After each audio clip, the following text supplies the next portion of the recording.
Sorry, I was just doing breath work, meditating, if you will, just to prepare, because we are back with another episode of Unhinged with Chris Klemens. I am your host, Chris Klemens.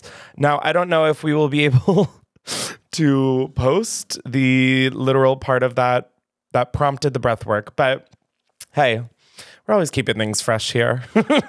Now, I am very excited for today's episode because it kind of transformed into what it is before my very eyes.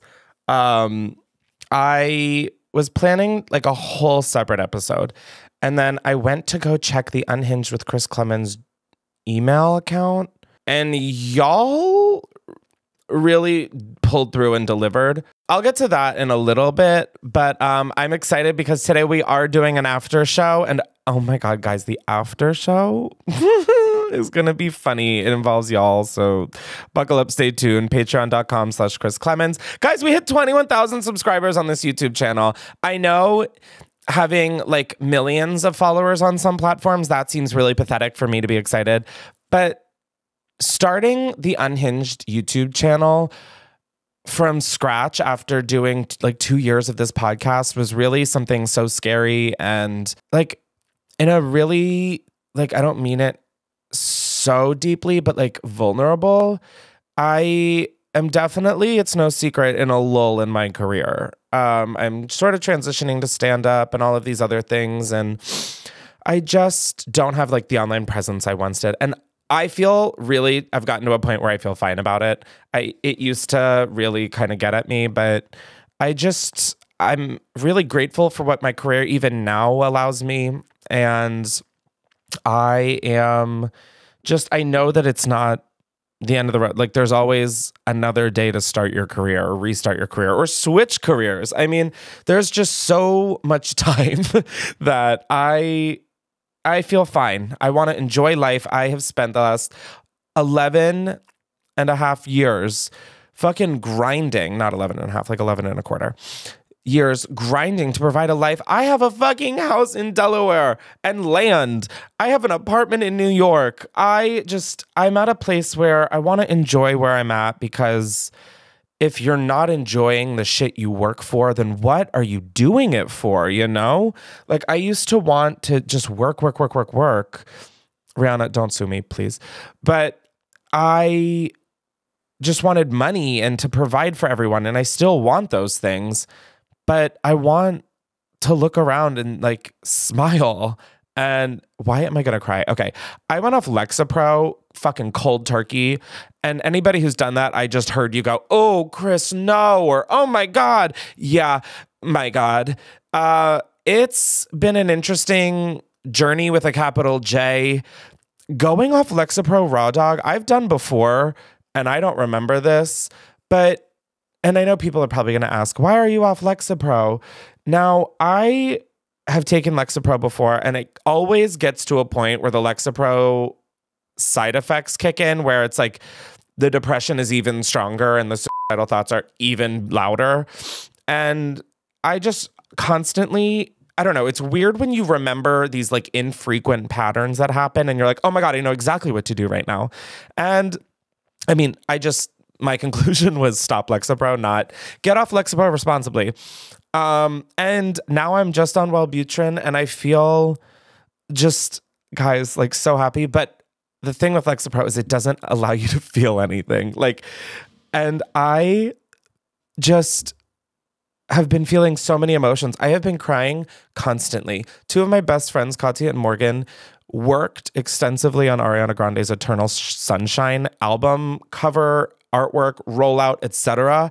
And I like went into Target and got the vinyl, which, by the way, it's a fucking phenomenal album. Like, I went into Target, got the album, brought it in my car, and just ugly sobbed. Of course, it's on the internet, because if you ugly sob in your car and you don't post it to the internet, did it really happen? Yeah, it did, but now everybody's also watched it. So anyways, this is a whole lot to just say. I'm really excited that we hit 21K, and I'm so excited that you guys loved the Curtis episode. I'm definitely gearing up to get more guests.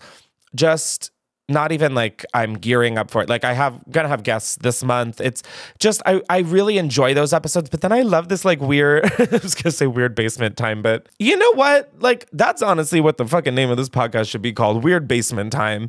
Like I just love these like solo episodes, and in a weird fucking parasocial way, it feels like I'm hanging out with people. Granted, the only person I'm hanging out with is like my ever increasing electricity bill, because this studio has like 1, 2, 3, 4, 5, 6, 7. Oh my God, 7 lights.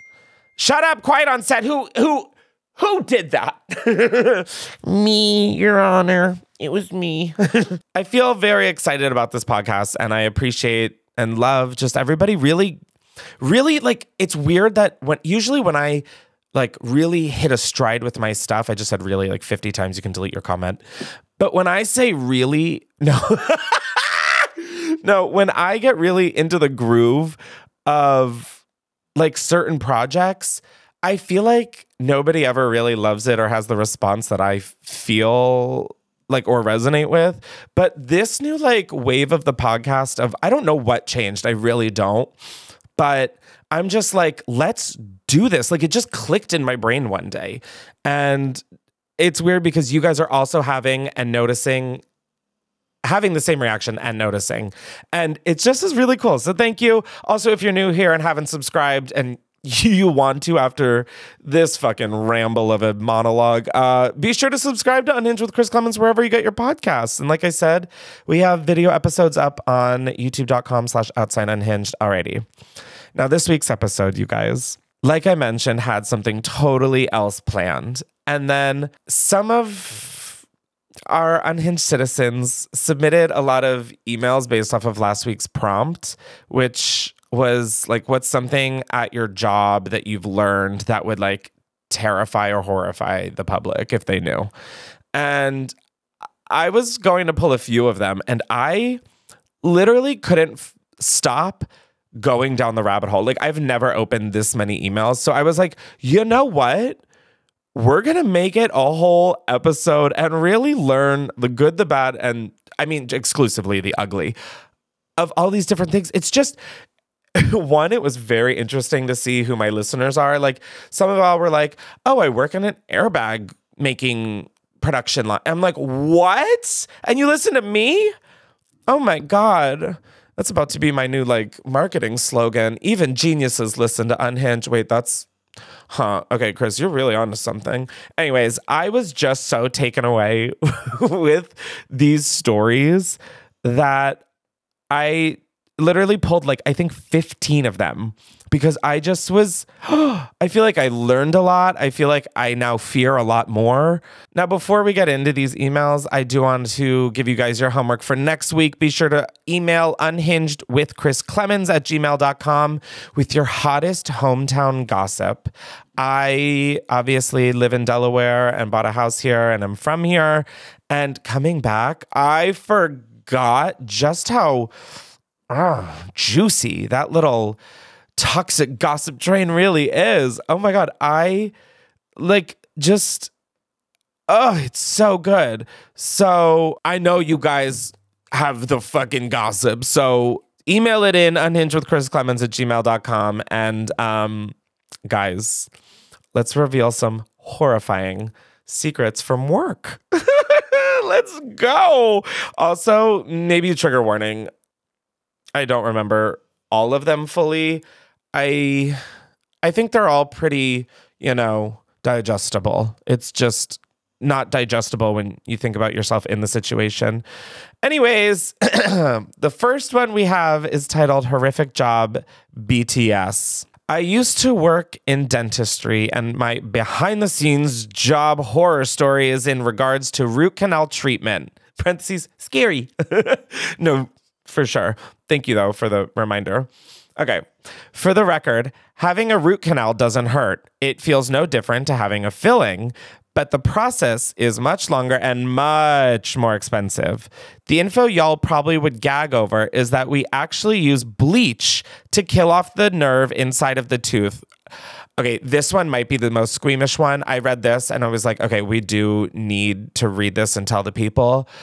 But the way that my every muscle in my body, I found new ones I had no idea were there, was tense. Oh my God. I was just sitting there clenched, blood rushing through my veins, eyes almost popping out of my head. But I survived. Okay. This one might be the most squeamish, I guess I should say. The info y'all would probably gag over is that we actually use bleach to kill off the nerve inside of the tooth. Dentists will always say that it's a special medication, but girl, it's bleach. It's straight up fucking bleach. And then they use these tiny little metal stick things called K-files with little barbed bits on to shove into the tooth, dig around, and pull out the nerve. I'm gonna... Sorry. Usually it takes a few goes before it's completely out. With front teeth, sometimes you can pull out the nerve in one stringy piece. Kind of looks like a really toughly chewed gum, but super, super tiny. Anyway, I hope you're not squeamish. Anyway, I am. Guys, honestly, this person painted such a picture that I'm not even horrified about the bleach. Like, I'm like, okay, sure, whatever. Next time, pour a little down my throat. I'm like about to vomit at the idea that people are just fucking going fishing for dead gums in your mouth that they killed with bleach. Yeah, literally the bleach is the least of the problem here. Like, you're telling me they're playing go fish in my teeth? No, thank you. Ugh, horrified. And having just been at the dentist getting a cavity filled, I'm like, what did y'all do to me there? What did you stick in me? All right, the second one we have is called What the Public Would Be Horrified to Know, Hotel Edition. And this one, as someone who stays in a lot of hotels, this one didn't sit right with me. Although I think you guys will be surprised with how much you know a lot of this, but just actively choose to forget. So, I am a sales manager at a hotel, but I used to work the front desk. What a lot of people do not know is that the majority of hotels have rodent problems, specifically mice. No matter how much pest control comes in, there will always be mice and sometimes rats. The same with the majority of restaurants and bars. Also, not that it is common practice or happens often, but if they are really busy, many housekeepers will leave sheets on the bed and towels if they do not appear to be used. Further, at bigger chain hotels, the receptionist should never tell you your room number out loud in case there are any stalkers, creeps, etc. around. They are only supposed to say your floor number and or point to the number on the envelope. On the other hand, hotel personnel have the right to enter the room even if you're in there if they suspect smoking, suspicious activity, breaking any rules, etc. Lastly, not that it is something that would horrify anyone, but if you ever break something in the room, overflow the tub, or do any damage, please tell the front desk. They will appreciate being told and may even waive the damage fee if the damage is not too serious. If you leave without saying anything, you will always be charged no matter how much you try to fight it. Also, I love that the last part of this is just the hotel sales manager being like, if you break anything or overflow the tub, please tell me. I mean, please tell the front desk. They are nice people, and they might even waive the fee. Now, I will say that wasn't the only hotel email we received. And like, this is exactly the kind of niche I was looking for, was like fast food, like common things that we all encounter. Like, what is the gross stuff? But y'all surprised me with the way you approach this, and I kind of love it. Anyways, another email on the topic of hotels said, working at a hotel is disgusting. And then the email read, I worked at a hotel for 1.5 years and it was horrifying. I used to love to travel, but it has been completely ruined for me because of how most hotels operate and clean. I only stay with family members or friends now, never hotels if I can avoid it. The worst thing I learned there was that the comforters on hotel beds are rarely washed. In my time at the hotel, we only washed maybe 5 comforters. All of them were wet from bodily fluids. Oh, okay. Okay. Okay.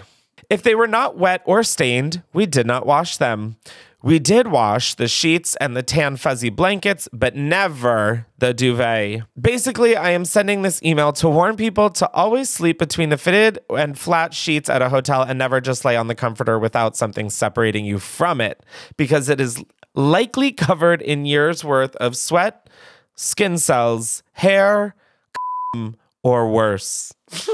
I did know this about the duvets, which is literally why I sleep between the fitted sheet and the flat sheet. But like, guys, also to whoever stays in a hotel after me, you can thank me, because the guarantee I have of spilling something seeping through the comforter is so high, because I am exactly that in bed, eating my life away. I mean, every time I leave a hotel room, I try and pick up after myself, but it's like, yeah, there's Dorito dust all over the comforter. Like, it's not great, but listen, I'm not a perfect person. That was from a song called Hoobastank. Nope, that was from a band called Hoobastank. Anyways, I grew up, my mom loved that song. I hated it. It constantly played on our radio, WSTW. And to this day, Hoobastank, the reason. There you go. You're welcome, Hoobastank. Hoobastank. Hoobastank. All right, anyways, moving on. The next email is subject line, Work Horror Story, Brandy Melville edition. Guys, I could do a whole Brandy Melville expose, not because I worked there. I mean, you took one look at me and you're like, bitch, nice try. No, I have friends, primarily one who worked there. And maybe we'll get her on the podcast. Who even knows? Anyways, the email. I worked at Brandy Melville for 2 years from the ages of 16 to 18, parentheses, 4 years ago. There were a lot of things wrong with Brandy as a company, but the worst and most toxic thing I experienced was what we called store styles. Every single day when we come into work, we would have to get a picture taken of our chest, feet, and a full body pic, parentheses, 3 pics in all. The reasoning was to show off the employees' jewelry style, shoes, and full fit put together, but it was basically the worst and most dehumanizing part of my day, because we all knew the pictures were getting sent to corporate bosses who were all older, creepy men.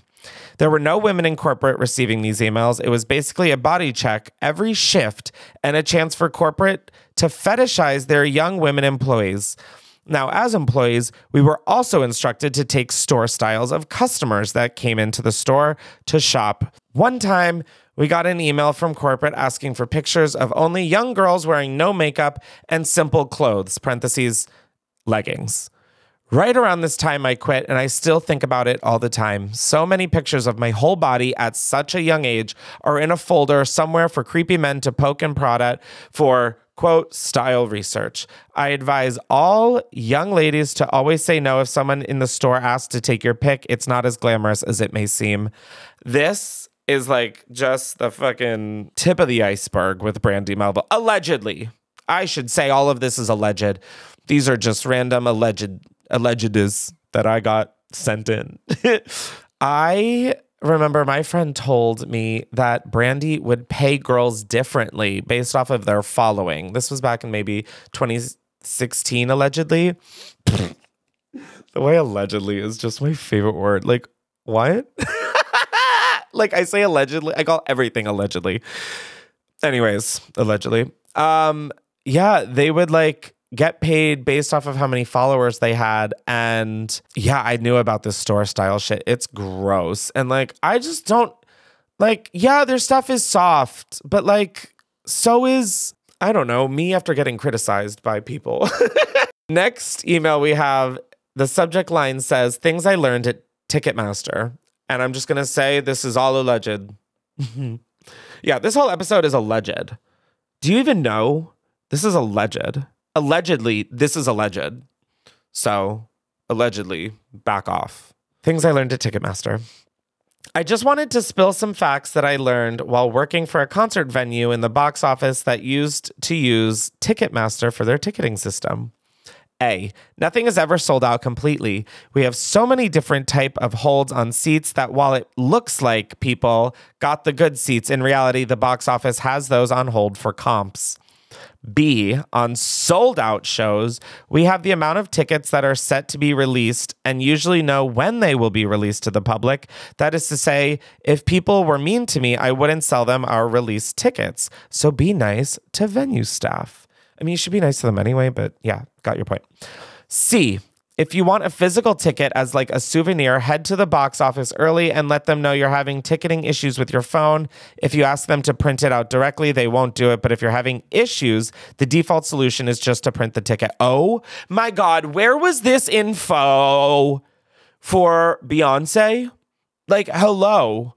The way I would die for a physical ticket. Oh my God, I'd have food too. I'd have food physical tickets. Yeah, I kind of always, I remember in my like Hilary Duff concert days that people would always be like, the box office will release tickets last day, like day of. And I remember thinking, huh? But then with TikTok and stuff, people have always come out and said that. So I knew that, but I didn't know about this physical ticket shit. Oh my God, hoarding me is like, where was this nugget of info 10 years ago? Well, no, 10 years ago we had physical tickets, Chris. I hear it, Chris. Thank you, Chris. Okay, so the next email we have has the subject line, something I learned at my McDonald's job. Once again, allegedly. So this isn't something I learned at my job, but it was an accident that happened that I'm sure was illegal. Hook, line, and sinker. I am laser focused. I worked at a McDonald's back in like 2013. We had an issue with our plumbing and it ended up backing up and flooding the store. So instead of closing the store, fixing the problem, and then cleaning everything, they decided to just close the lobby and have us only work through the drive-thru. So I had to work in an inch of sewage water while serving food to people. They just tried to fix the problem while we were working. And y'all still have the audacity to act like minimum wage is enough for that shit. Literally. Bye. Oh my God. I have so much fucking respect. That I would have walked out on the spot and at least just gone to a different McDonald's. Fuck. I mean, that is so blood boiling. Anyways, there's a mini rant. The next email is Starbucks barista secret. Hook, line, and sinker. I worked at Starbucks for 6 years, and if customers are over the top rude, they are without a doubt getting decaf, and they will never know because it tastes the same. No, thank you. I'm very aware. It especially sucks for Karen customers coming in every day ordering the same $8 drink, and a little do they know they are paying for decaf.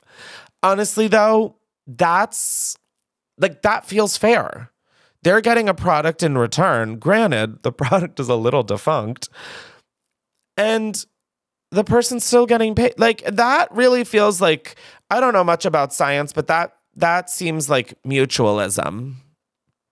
The way that my biology textbook just flashed in my eyes for that, like that mutualism was in bold. Is that really a real thing? Or am I just really gaslighting myself into a frenzy? Mutualism. Mutualism describes the ecological interaction between two or more species where each species has a net benefit. I blow myself away sometimes. Like, call this a self-suck because I'm blowing me away. Okay, don't call it that. Moving on.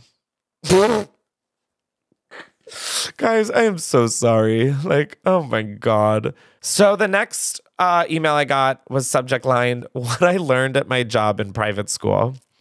I just got fired from my teacher's assistant job at a private school in retaliation for whistleblowing. Or so I assume, since they fired me the same day I talked to HR. Cute. But they refused to give me a reason. Ooh. A short list of things the public would be horrified to know.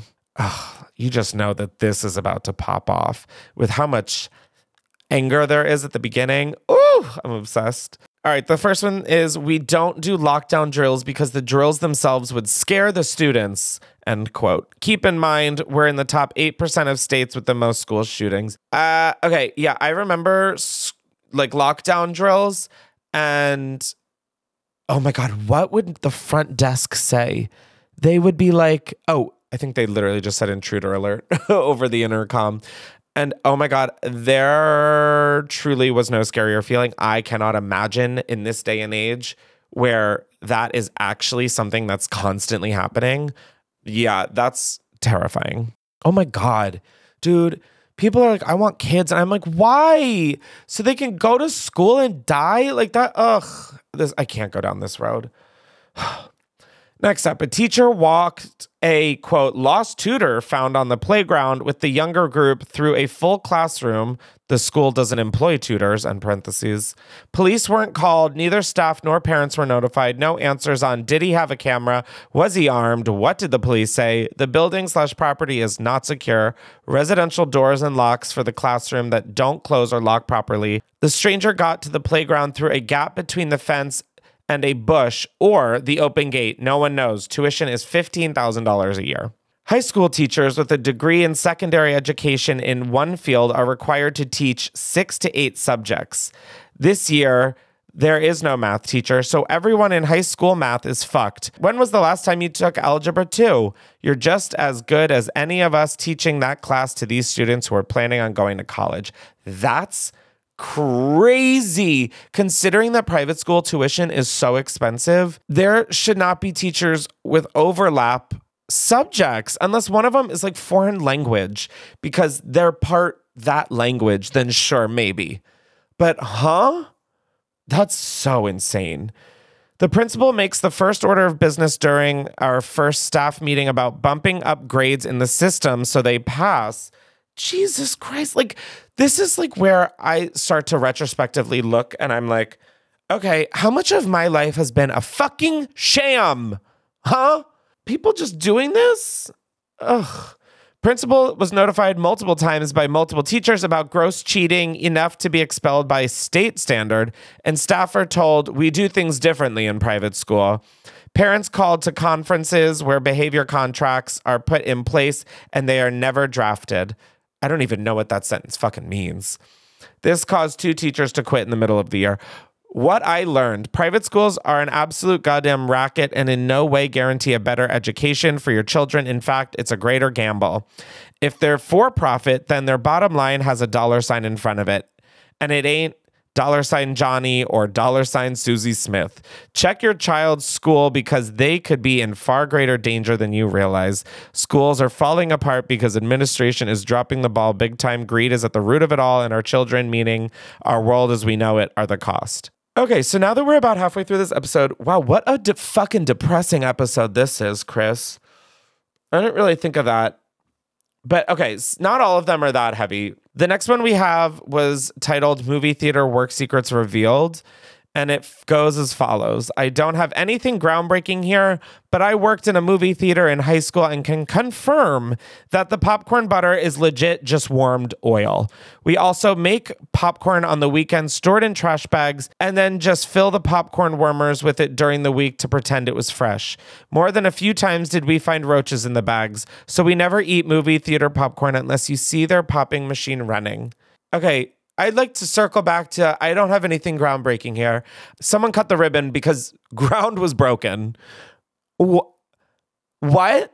You're telling me that I'm just nibbling on a jumbo bag of smart food that's stale and has the scent of roaches on it? And you're saying that this isn't groundbreaking? Bitch, my whole world just turned on the axis. I can't even think about this. You say, like, always make sure that the machine is running. Bitch, well, if it's running, you clearly are just shoving it in there, you nasty fuck. God. All right, well, if this doesn't make you vomit, this next one will. The title is Food Service Behind the Scenes. As someone who has been in food service and has seen behind the scenes, I kind of know where this is going. I have worked 7 jobs in the past 5 years, and most of them were in food service. Working in food service is a hellish experience as it is, but I have 2 stories in particular that I'd like to share. Story number 1. I used to work as a server at a Mellow Mushroom. Okay, if that's a restaurant, what a cute little name. I need to go find me a Mellow Mushroom. In more than one way. One day, I was working an opening shift and I was scooping ice from the big-ass ice machine to put at the soda stations. I noticed something brown in the ice, and so I scooped around to see what it was. Lo and behold, there was a fucking worm in the ice. You hear that, worm? Okay. For everybody who commented free worm, she's here. She's in studio. She ran around for like 4 hours in the backyard, so she is, for all intents and purpose, knocked out. Anyways, back to the story. Lo and behold, there was a fucking worm in the ice. I went to tell my manager to see what to do about it because how the fuck did a worm get in the ice? Now, when I told her, she just responded with, again? That's the second time this week. So apparently, having worms in our ice was a reoccurring occasion. I had no idea what they did with the worms. And quite frankly, I don't want to know. How many ice cubes with, worm contact have I consumed? God. It's all bad, guys. It's just all bad. Anyways, story number 2. I worked at a Smoothie King, and in the summer, we would get a shit ton of fruit flies. I honestly don't know how none of the customers ever said anything to me because it was so obvious and so gross. They would just hover around all the ingredients, and even worse, our manager had us use a bug killer spray to try and get rid of the flies. And since the flies were congregating around the fruit and ingredients, that's where we would spray the bug killer. So yeah, we were basically spraying chemicals into our ingredients. Also, we would use expired ingredients a lot because a bunch of my coworkers just never checked the labels. Oh, I don't have anything to say. I don't know why I'm shocked by the human race at this point. It's all terrible. At all the food service jobs I've had, I've also noticed that a lot of my coworkers didn't wash their hands at times they definitely should have. I'm sure there's been other weird or nasty experiences, but my memory sucks, so this was the best I could think of. Nope. And that is enough. Thank you so much for those very vivid, very in detail accounts. Moving right along. The next one is a short and sweet little title, just called Piss Water. I worked at an outlet store and had to clean the bathrooms during closing time. Every time I did, the floors were always covered in some kind of body fluid. I'm sorry, I'm going to stop you right there. What? Huh? What is this? A duvet in a hotel that's not getting washed except like 5 times in a year and a half? Anyways, I also had to mop the entire store with that same mop water. I also had to check the dressing rooms to make sure that they were clear, and there would be underwear and bathing suits that people tried on waiting for me to put back on the hanger. Moral of the story, always wash the clothes you buy from the store before putting it on, especially if that store has a dressing room. Yeah. Okay. Sure. Now, this next one, I got multiple emails with pretty much the same info, and I was just shocked. I'm shocked and I have questions, quite frankly. It's titled Rabies at Work. I feel like the following is something I've learned at work and would shock the general public. I work at a local animal shelter, and I've learned a lot of awful and heavy things. A less heavy fact is that when a shelter/vet gets a suspected rabies case or any disease that needs further testing, they only send the animal's head in a box to get tested.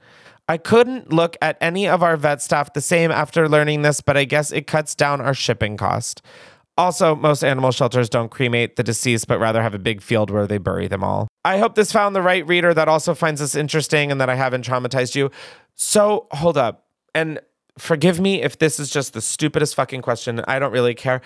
Is rabies not treatable? Like, why?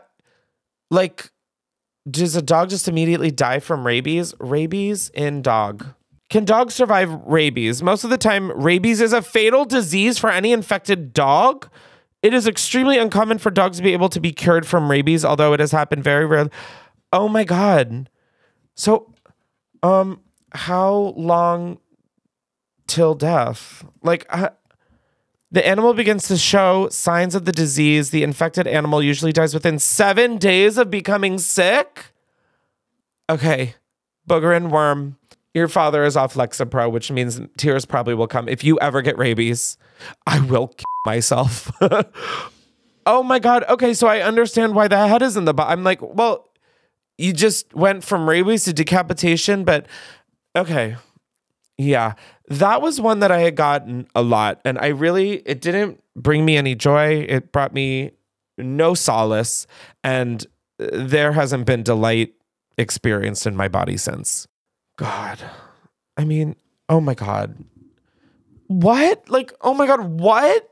We don't have a rabies cure? Sorry, I'm like going down the spiral of, okay, my dogs for sure have rabies now. This next one is titled Something About My Job People Would Be Horrified to Know. Airbags.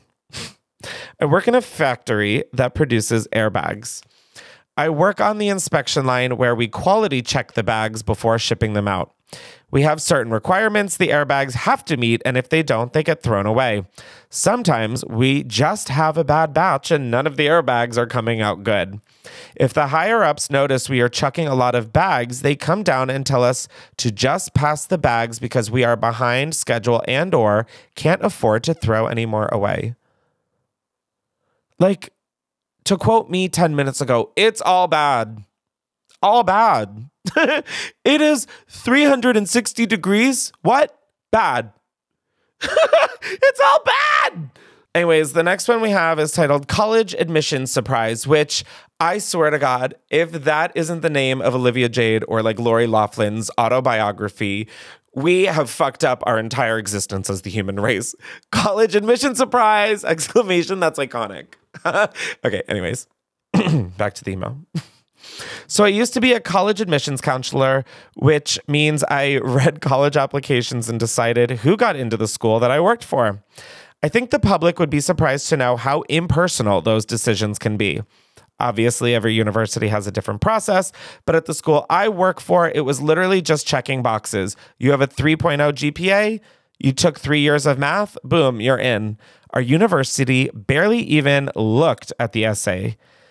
It was literally as simple as making sure you met certain requirements and then you'd be let in. Also, college admissions counselor positions are almost always entry-level jobs, so more often than not, the people holding these positions are 22-year-olds that are fresh out of college and in their first job.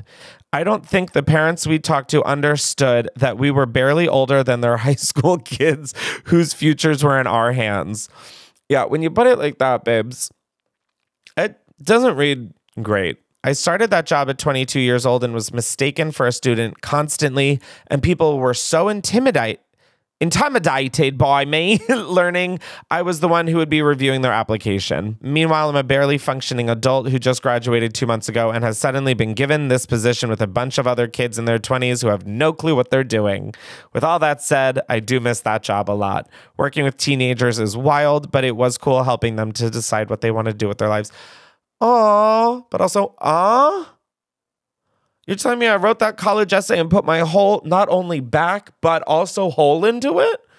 Oh my God. I would love to find my college essay. I know it's like somewhere. I know I have it because like, I just know, okay? I just know. Moving on. This one is titled Moldy Hairbrushes. I used to work at a chain hair salon that only did blowouts and styling. Obs, not saying the name, but if you know, you know. I have one guess. It's that one with the yellow blow dryers. This is all alleged, but I'm just guessing. Anyways, after we used any brushes on clients, we had to disinfect them and let them dry before putting them back to be used again. So we had these certain brushes that were made out of soft wood, so they couldn't be soaked in the disinfectant like the other brushes. We had to spray them down, which I thought was pretty easy to remember. However, I found out that a lot of my coworkers didn't care and just let them soak like a regular brush. This didn't sound like a big deal until one of the managers found a bunch of mold on pretty much all of the wood brushes. And like a good amount of it. Like the brushes were definitely used on clients. My favorite part is when the girls that caused the mold found out, they basically didn't care because they thought the hot air from the blow dryer would kill any mold. So they continued to use them on clients. So that still haunts me. Anyways, fuck that company because they had crazy expectations for stylists and did not care about the clients at all. What? A corporation? Not caring about their customers or employees? I am shocked. And second for most, gooped. Okay, that sentence we are titling, The Engine Ran Out of Steam, Oil on Paper, 2024. All right, this is our last one. What I learned from my job, Baskin-Robbins edition. This one's fucking insane. But like really, once you've worked in the food industry, you kind of aren't really shocked by it. So get this, I was 16 years old and it was during COVID. It was my first real job and I didn't realize at the time how awful of a boss he was. He was a 65-year-old Mormon man who only hired, quote, pretty ladies, aka 16-year-old girls. I'd worked 10 hours and closed with one other 16-year-old in a sketchy part of town. The thing I didn't know was that you can pay health inspectors off. I started to realize that there were rats everywhere. And if one was caught by a trap, we would have to pick it up and throw it out. I asked my boss about it, and he said he kept hush money in an ice cream container in the back. Crazy shit. To quote me 10 minutes ago, and then also 20 minutes ago, and maybe even 25 minutes ago, it's all bad. It's all bad. Like, you know what the chunk in your chocolate chunk was? A rat. It was a fucking rat. Like, oh, you want mint chips? Sorry, we're out. We only have dead rat shit. Do you want a scoop? Like, ugh. I was not meant for this life, and I am ready to go. Aliens, I'm down. Just let me bring my family, my dogs, my friends, my car, and like some snacks, please. And then I'm good. Yeah. Anyways, that's gotta be the end of this show. I'm so sorry. But before we go, I wanted to read a comment from the Curtis Connor episode because it was sort of a fun little update to that episode. Now, if you haven't listened to the episode, the event of Canada getting Target and then also losing Target came up. And I didn't even know that happened. I kind of thought Target was everywhere. I thought like kind of Target ran like 30% of this globe. Anyways, someone commented on that video and said, in college, we did a case study on why Target failed in Canada, and it's because they couldn't nail down their product mix and supply chain. They inaccurately predicted that Canadians would be willing to pay more for products than Americans, and that we would be happier with a different product selection. Canadians have been to Targets before, and they expected to be able to buy the same products as American friends and influencers. They also didn't set up their supply chain in an efficient way, so shelves were empty a lot of the time. Ultimately, they failed to accurately access the market, so they didn't meet Canadian expectations and went bankrupt. See, that is fascinating. Like, what? Oh, not that I live for it, because like I think all Canadians deserve Targets, okay? That's my Miss America answer. But that's just like fascinating. And also, I don't understand why Target would do that. Like, if people love Target in America, just make the American version in Canada. You know, it's like Epcot. It's like, oh my God, I'm in Europe and Japan and all of these places. But meanwhile, you just have swamp ass in Orlando, Florida. Do that, babe. Anyways, that is the end of our show. Like I said, I'm doing an after show on patreon.com/Chris Klemens. So come and kick it. And yeah, be sure to subscribe to Unhinged with Chris Klemens wherever you get your podcasts. Video episodes are on youtube.com/outsideunhinged. Be sure to rate and review, guys. It helps us out so much, and it makes me so happy to see what you guys have to say and all those 5 stars. So get into it. Definitely think I just pulled my neck wobbling my head like that. So please just fucking rate and review, please. I beg of thee. Thee has become a real solid word for me these days. Anyways, Chris, on the episode. Thank you. See you on Patreon.